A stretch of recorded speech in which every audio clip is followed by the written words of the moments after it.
Assalamualaikum warahmatullahi wabarakatuh. Saya akan membawakan sebuah lagu Ayah Mansur S yang berjudul Sang Mawar. Ya. Lagu ini mengisahkan perjalanan-perjalanan yang mungkin Anda alami, namun dengan versi karakter saya dan improvisasi saya buat lebih hits ya.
Siapa lagi yang paling ku cinta di dunia ini?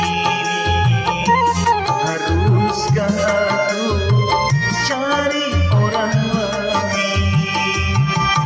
Tak mungkin,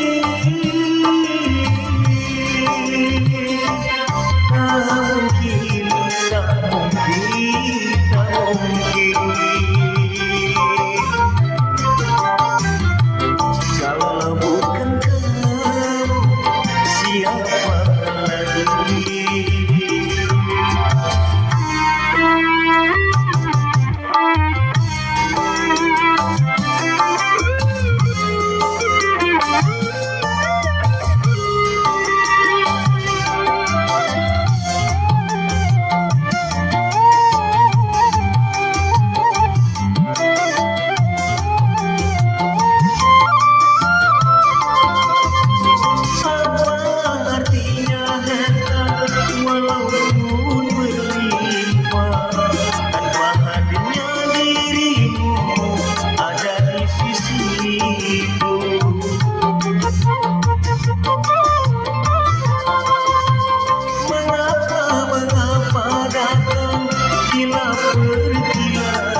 itulah lagu terbaru